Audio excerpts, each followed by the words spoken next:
bill but continued to implement its draconian provisions.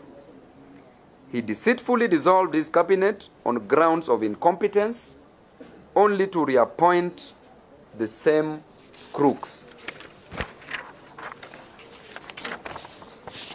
He completely refused to listen to the issues raised by Kenyans, and instead he raided the opposition to appoint cabinet secretaries in a bid to weaken oversight against his government and to gain cosmetic stability, to consider the next general election and to ignore this and the next generation.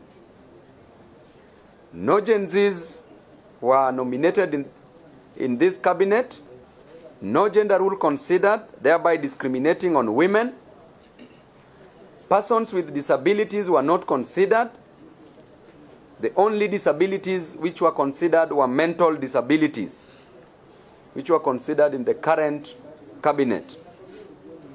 Fellow Kenyans, these last few weeks, I have been to the mortuaries in this country helping desperate parents, siblings and relatives, neighbors and friends identify the bodies of their loved ones brutally murdered and bodies dumped in quarries or wrongly registered to conceal murder by the state.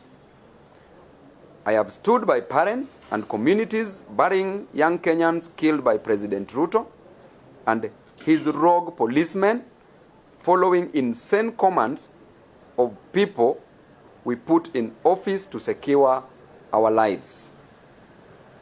As I speak today, so many parents and relatives are still distressed and emotionally broken as they try to search for their young children abducted by this dangerous regime. President Ruto has turned Kenyans against each other. Now he is trying to isolate some tribes and some ages and some regions to divide us some more. I want to say categorically that President Ruto is the real problem in this country. He is the real problem that this country